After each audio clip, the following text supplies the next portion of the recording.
mala yandial ku jamoy shayanar ke chir ko den pal kona gwa sene se ben lo ti kami babolo ni de nyok pan ti ke video me chala re cha nang self depend so cha biu la bible pan cha me chalar ko pan chen la ne in general ke general knowledge la de ke char bible ko che bane se kamun den mo wala chale joje te karami shiloj but actually sanga jo lo jene video chale pan damana ne panam top ke panam kong video danan chilel chajak ka chane ti chi comment cha ga chi comment kana garam do den ta to ga kana ko ja ba nyok lu ja ba nyok an chene gorde kon de chajak chi yo da kana kreo ke ku jamo chene gore de kon live de kon wo debate de na mo chi jen intention ta ten cha gwa ka chen debate live chene gor de na mo ke ku jamo de lo ni ta ban de kon in chilar kana ta ona man in chimun ka tu cha ko na ni chimun cho ka wal ngwan ko la bad wal ngwan en wo abraham te gane ti te ga den ti kudyok ku ni dang wal badak ti ja jak chi kana lot chi kana rescue ke chi kana olak jen jagana na la wa long na gadaman cha gadaman charial mai ke ku jama ko te kene ti bombom chene ti kudyok ku ni dang wal badak chu ka chu jako bi ko ko ba lot ba jo lok kan ke ku jama che te ro korban ala ka ban na korban chang telo reason der wi na der ka ma ke der kwa na der kana chi jene ten chine na ma ko miti la ye ko me che baredo so be joji bata ka ti bipal ko kono ne no jen cha ram cha cho lo gwan ngado tele ko ro ngande che dar cher ke David jen cha ka ter ka wide a command ka kos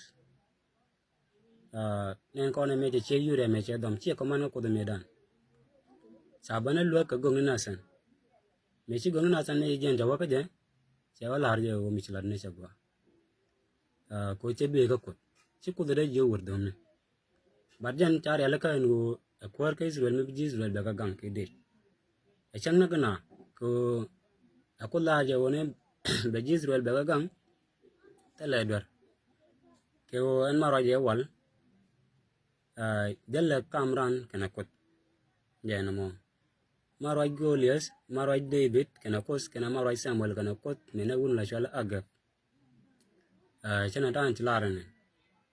che ne ke tension de ke intentionally mila dunde en Samuel awai che nak nyam ko nek which mean a ye ko jogen woni bramo be na ko chi sol te chabi jek chakala ke kujamo chi kona bi ngie gen wo bi sel dipan e belat tru gen ro mo ko sel dipan te ke dub dang ro sel dipan chet ke ta lat ke wo mi chata ga go dor di ro do mari di nyin ke doru kel ke ne ro di nyin ke doru ne namo golgole kana sel dipan mi dong cha pan ji ran ki cha pim ran ki chi chwer che bandwel to to ko gol ke ku jamo cha jo ja longan wo da kon men lat bible da kon ban pin jan kwa la no te ka nei da ro di comment jin pon di comment ke chi garon di comment garo mo so ridiculous no jega ko che la ran chen biret ko ro ne ram ku bible ala bible kajan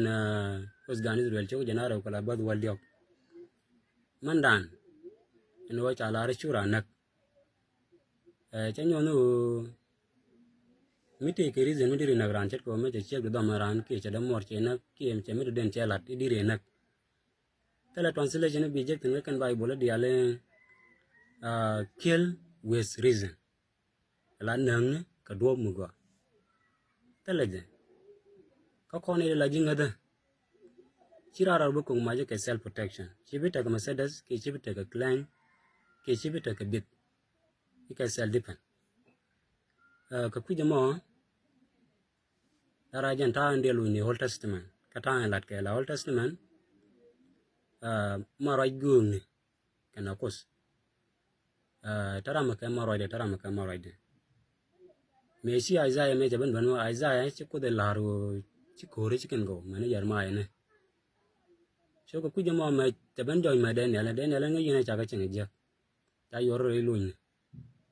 ka kuje mo ler sal de pan de chu kwar le na ju jo ki go ko nga da ko da gang ye na mo shi exact so mi da kwar ne lo go wore chi ko che da lo re lu ni de kon de chote kuja ma goro bana biu Bible bana jalli no go de no mo an Bible cha kwen chen lan no lan ni na ka ngai de ba de bana mi lat Bible bana jangai ko Bible cha go la dungang no ma cha go la dungang no ma mi ba ngang no ni ba kala wa ngaka je gwar ki je la dungi je na en wa cha la shura nak ya to ke la mi gor gitin chi ko man no ma ne chi request a command ni ju ni ji o chuna cha lem ni ji ichura nak kamazio kia me cha joje chi kwari Jesus cha ban changwa gel cha ga restore back kata creation me cha ngom cha ka je ngai ko na kam ka kwari Jesus dana da joge o ichi aje lengi cha ya larye ita na menina na kwela o entame alariet ko kwela o te ga meta ga dot ka kuje ma goro bana lenga go kama do chugo di kwela bat yanang jog guda ke tana jaman kwen na do chugo di kwela bat yanang jog ke bat yanang ra guda ke kwa zama chalare chaje lenga no chaje lar ne te wal isura na karamo ra na ba jana ngwazo ke kuje mo angula la re ri chi al ngi cha ja la ne te wal kan lar je yen tam tra to dan ke kuje mo gore je ga ko biran ji de biran pal bin ga ko kwar Jesus me chaban be bala ne restoring la make bad or by restore loy ke ne je kata e ta ke je me cha chang ne je chet ko mi chi po no mi chi re che ri re chi story ne ga chi ke tiang be restore ko ba kulo loy ka factory setting me chi kwari Jesus me chaban che restoring che bala ejana kwena la jogo cha je lenga cha la ne te wa Moses tana pal chiang e gor Jesus ne ban me chi kwari Jesus me chaban kana ban goro bana ban pal chiang nan chuna nyodo ngwa chi je ta ta ke na ne ka kuje mo bana ka ta e cha ka set ke jana wan dena mo ke chula na ka kama je chogo de kala ba jana ngwan u de ngwan ba jana ngwan u de ngwan ta lar na kan lar je ya na ga jitarun kapala kuine ne tin mo ke yirek kan lar je ya na ga jitarun kapala ke kuine ne tin mo ke yirek re ne da ngulo da ko nuwal tana lar o emuzen o inyer jitarun ban me kwari ye chume che ban tana ban nyodo yen tai laru inyer jitarun wal kwela an lar je yeta mag jitarun kala daga kati dial gor yen ke kapale ke kuine ne tin moy ke yire ne ti ke ne de ke lat ke ta jiram na ne chelo ju chen biret kwela o rani ram ku bible mi cha wa pale ke gonteru ngulot ko ne pale jin ku ba na ke pale jin ku ba kan ko kwari ye chungi ko ne we shabalan che support ke kuje mo gor je bi bible bi nyoko lenga ba ci kon bible ci kon nam gwam ne ti ci ma jen ta en lo bible ke kuje mo no mo cha gwa kama je choga de kala ba de nang jogu de bangwan ke ke ma cha lar tin bo cháu này cái la gì chú rồi chôn cái mấy chi lệch cái đợt chú rồi đu chôn cái mấy chi lệch cái đợt mấy này liền ngồi rồi mẹ ông lọt coi chú rồi đu chôn này cái mấy chi lệch cái đợt mấy chi đợt là mấy chi ngồi mấy chi đợt là mấy chi ngồi boy này mấy chi lệch cái gì vậy dong ram chi demo dak dong ram chi yano kwal ke chi del kwal ke ram chi dong ke ku jamo me chala re chu ro chol ke je bijino ro jalan masai ya da gwa mane ki kwari ye chu lo nu ke je lo nu diri wa sat kram ne den gola ko dong da ku joji bi lo ku diri na ke je ba di ram ne den di sat ke je ke ku jamo chana bible chana nang gwan ne ke ko bo ku lo joji del kon ke le bible je na mo kamazio choka janang ra gudu bakal kala ba janang dia gudu e kami salar kan sana zaman gudu so janang ra gudu bakal kala bas janang dia gudu ba janang dia gudu salar na kacu ye cuci joge lo ni save du gas de ko woni ideal ten kan ka save ne bi ke lu ka save ne raja me mani ling meta manan che bag jin pon jin panom eno chikwari yesu che jaga juk eno rameta ka kizione akok ge ko bro ko set so me dan chi kan ko ina ka ke ken ta ko ken mundi tala of course chi kan da ko ina ka ke ko rajin lat kwari yesu kan ne ana chi ne nan da gwa mene ta ka joge cara jenu ka baz ka chu ye chu ka joge lo ni save du gas de ko ni ideal ten kan ka save ne bi ke lu ka save ne Peter choro do puri jidran che ngo me china ban ba ko ye chu ba ban ka amu chu ko ye chu la che la na jero je me en wo chu je la de nyok ene mene kama lo de wo ne me ko ka save ni ba na ba ban protect ke ani cheri de me che de la en wo chu le de nyok ni jidran bone che de loite da chu je ne jan da ga ma jalo giske ba chu loite engu lo je jetin ge jawane ka ngu jo ga Peter ge jawane yen rame nekran kamut yen ba yen kamut ka bat 53 sawa cara jen wo chagwa da te ka jan ne ka kel ba ja ka bon jang nel tlan ka bun wal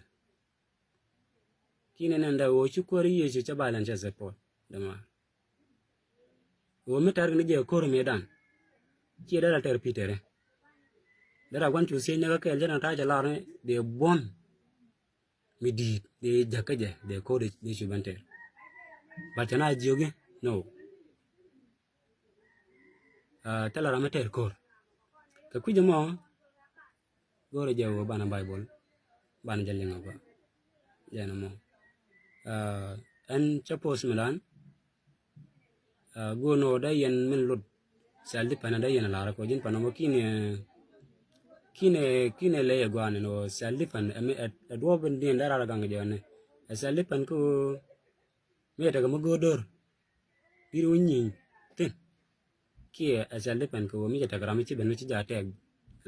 la personal case mo goro jin ko adu diri fay ke jera mo diri nyin ke je kine le ne barata si kwari yesu le jelo ko jene ci abin nyin kenas Peter medan jara me chu jisran chu jongo krode kan Simon jeler ki John ke ne de ko ken ko jaga kanang wara ko ne de ko ken ta ka kel bone tinu gamne so ka population udi da kana chula ne dong la kana de ko da kana tamo ko ne te bo kana de tot tele de ni reidin bone kan bos pala ka jen Judas ka tana de kel ne ka kan de bo ko ngai kan en kwari yesu se ba len support lumungi kene rambu ko terene chide bane kene de kon garo de ken de kene ne ko ngai ke je wo dong bo ja ibi na wi so ko kuje mo ngai kene wo jen rambu lokor chet ke me ta gare chu jogo ne wo chwara kor chwara jete kaluk chogo jana ra wi ro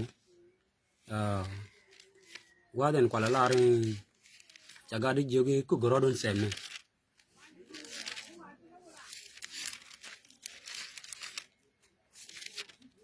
luk chogo jana ra wi ro kwala bas 51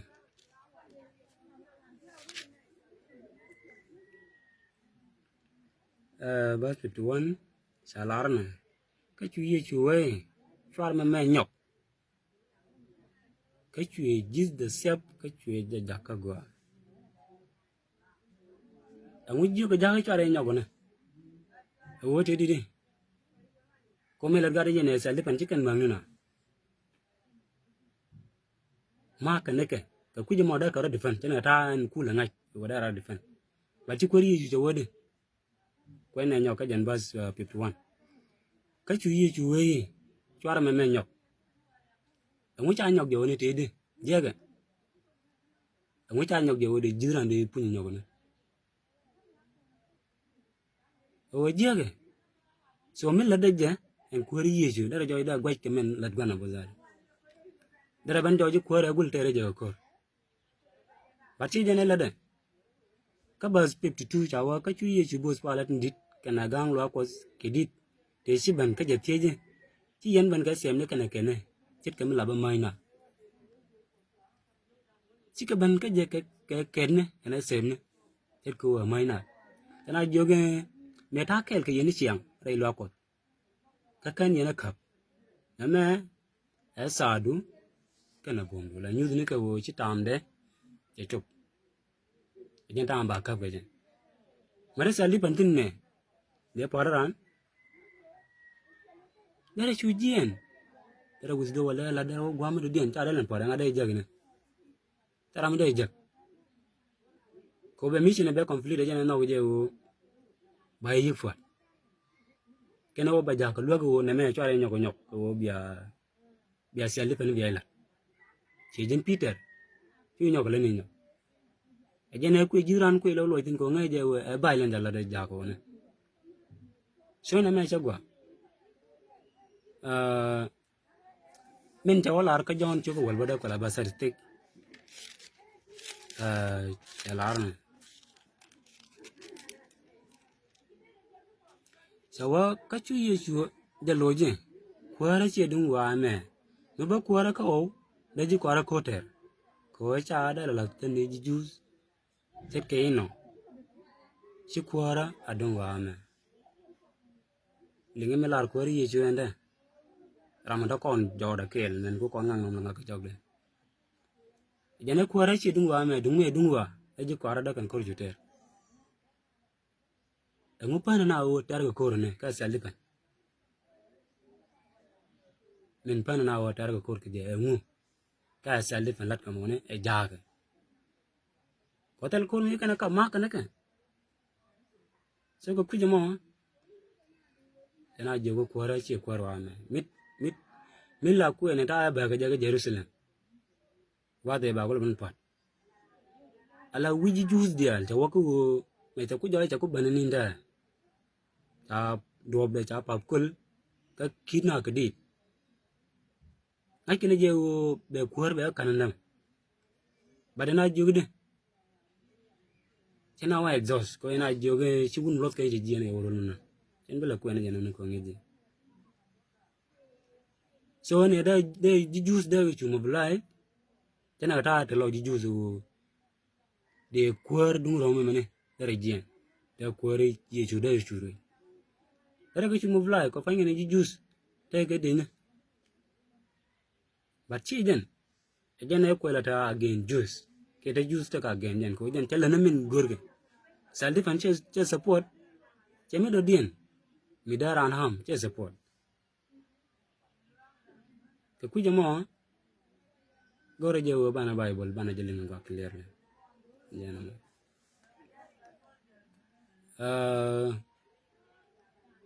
kajak me cha jo chi ko ye chu cha ku lo cha ku jen chi ja chi ko lo te di ngai kon me chi lo to ka ja te kine kon chi ko ne ko kala jang ne e ban jo cha ga yen lo kan ma ga te kine de kon chi ko ne ga te chi kana ko cha ji mi ta ngot e ira mi te ke te kin ne mu ka ro defen ne o mi cha ro defen ne mi era na dara jo cha ka ira ke ku jamo chi kono be confuse kan kon mi la bible ta kala jang ne cho ko ngwan cha pol ta yen cha pol ta yen pol ngai kon na no wa ra me ngai ke min na so me cha ngai cha ban re kuara nel ki ka jesus cha ngai ke le lo ngai ke le ram bi ye na ke ke so mi jen tha wa de yen nga de yen ne po ne pol ne ke kan tha wa le ko ngai ke je area ngai kon me ji to ko je me pa ro ri ngai ji ne cha ngai ne ko la wa bana nyo ne ke nyo ban me cha ko ngai cha ro do kri ke top cho chu ngat jen ku no ngo ba yen za ngai kon cha ka yen ke ne kurun la scale ke ne un la cho le silas me cha ka yen kan ke ne go ri bikan ne te ko ne te so ba ke ga ne bikan mo re ngu shu kan la ne chu kan pal kan ko ri ye chu e na nyo do yen te le o self defense chu kan fal ajana ko kon le ngi che pinyi che la ko chu bam yaro de le chu kan ra freely ta ka te kin de jala ke ne te re do le ma cha to le kwa ke ne de te kin jala ke de ke jaga te mon mo ko ke ta ka ngwa te la ngwa ka ke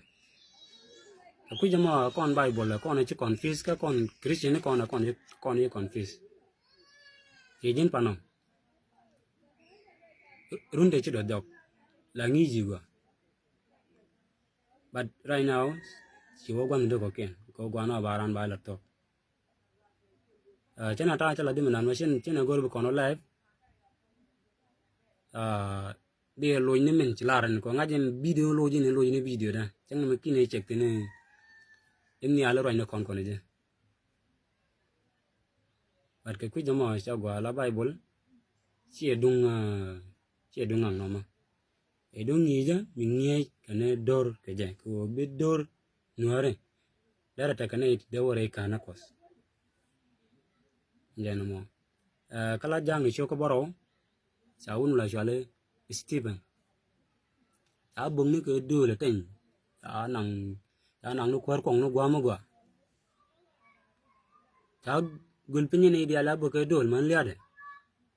ba de ngu kana self defense kana la na ngu kana self defense kana jala na me shwe lar karo de te jono na kwari yi chu te nyur chwe gwan o got it take something meridian with a weedian chicken take order out of defense by any mean don't kiro jeg do liran bog nyok ko do le kon pen ko de mon tele do ndel gi no ngana karan kana dol kana lo ni nyok daran bog o chagwa sale pan chelle ku jama mishiban la chi dinara ma cha shawle sen ye ngaji shi ban ke another label me chat kana gwa de jine ten mela noir society ken ko support noir society ci kon ga bin ka bible ga ne ko biga contradict so na mo chagwa kama ka jana la jang nyok choko warau ka peter cha yen ajana kunya mator yole roda ba ko lo sabrai ko kuyo da peter da lu jog de ko ngai ja gwa da nang tin ne gwa mi na kan tin na kana badangu si peter ye lu jog ne ramelo nje na ni ji lo ngene je si bam ne charo de lep barar chawa cái quy mà cái này self defense cái này là chỉ đóng đó này để con đời sinh gen để ăn mồi để có đời cái ra cái này là point để phi để ku jira na yele ne me ku jira na pun tekin me na pun jira njo ni me cha yene ne tekin ne dan e le jira na ge cha woni ka me cha ol ja lo yene nya ko na ko me na serious but cheri de chalar cheleng ko cha jogi jin yu nyok le ni nyok na ne bi o dir jira ne dir yeg tekin ajan nen kono jira njo chulo iten carefully ku jama la bible ko kono ne ana go bana jare la ka go kala jang ne choko wal bakel ko la na wan ta pol kana sai la sa yi pol ngai kon te dia le che jak ka jana ram jus ka kan di jus jana je jak ne di jus ta jang chance ke ko kan di jus te ku le de ke ne ka idea de no enen ramela sen mi ci jien mi logo ku di jus ku ka support ke le sel depen ba moy rek ko ngai kon ne jien we de masket yen go da wa moy rek la jien la we na attack tong ne de masket e kon fen ya nang te chu no mo yu ku lo to ka ja la ban jo yu po le cha la ban chen ne je ja ka long ana wi chang je ka ne o cha ja gwas cha ja go je ne chi ra me de ro de fen cha na dan ne ga nyok ka nya da dia de ta ka tikin ne baran je ra mo ban ka cha da la ko nge je min ta chal te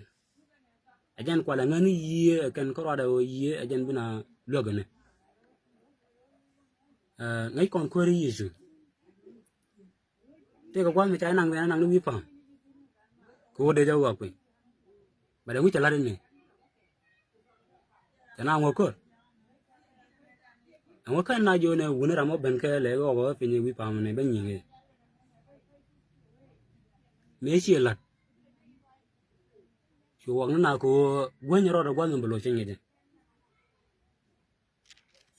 ane che le wo pi me na ta ram che pin ke ta ram ye kwet ke ta ram che yot fi la no be nyoko luin pin nyoko bela sep so na me gor je wo ne bana jelle ngo akon doran akon chi ngi ko de ki in bol ke lat ke e society tan bible tan jagla dung ram de den gola e dung ram de den mi tele me gor konten to ku je mo wo konten bila na kon ka tin chalaten ci kon mi no ngi yo kon wona konten ku je mo wona konten tele ko ray ko da kon da jeno mo Paul ya boray karom choko wara ko la bad wal baro rom choko wara ko la bad wal baro ya wena chwal mi je chul ga mi je Paul la ngeji ni wal nang na ya wa chwal mi je chul mi je ka ku je mo chwal mi je chul ga mi je ka chara widun ka men gwa mi am ne ni dia mi daro lot gor jen wo bia chang kamal ka ne dia mi changi kamal ka ne dia daro mi chirana banarun ka kane ti mal ka wona ye la gadwa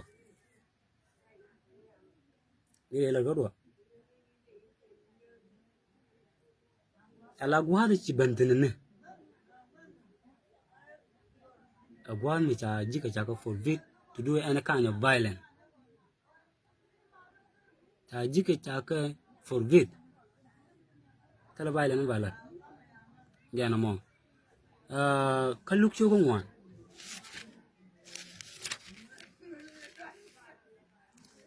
luk cho ko ngwan ko la bas 29 sawena kachu gore je kachu ka janang rare we la ba na pai kona kwen kanang ga janga ba pam in cha we latin to da ka jawa pin kachu e kam di red yo waka wade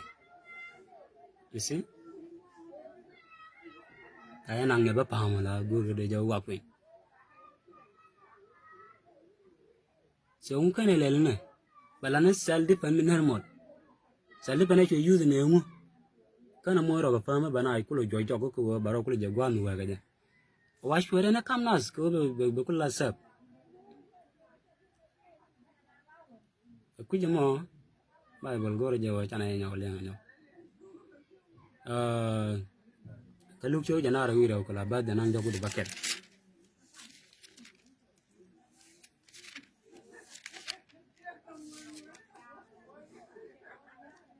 Shawana ka shwe ka jogo ka tama arama ta ka kiziona ki egop nangje ba da mani nan ce baganan o arama ta ka kiziona ko kro se gade lingna ke bar ku kenu walel ge e wo tiang kan purposes right goga ko na nyok ka bas ta da talan ce wo ka wo halar je ye bi right ko e shagor dil at sok ke wo chwa ja mare ne ti jinyon chẳng có rồi cái đó là ôn cái purposes cái ở đây cái này còn mới biết thiệt ở dân này bữa cứ là do cái chả mặt cái gì nhon mi lúc này wo này cái đấy cứ có đúng không cái qua đó còn thì nên cái nên đi giờ bằng ngó còn tên chỉ Peter cái đó là stop cái wo chỉ chỉ là này ngô đã gạt cái con là gạt đang welcome cái Peter cái đó nó rồi đã gạt đang welcome cái cái những cái gọi là lekin yin kin lekin use dagi ni gate kon da community donc ina nagrede bada ngu na stop na kajem jong na gwa mane e wora mate be kiss kok je ko bro ko mut angole na la stop na gare angole na la stop ne angola rega ne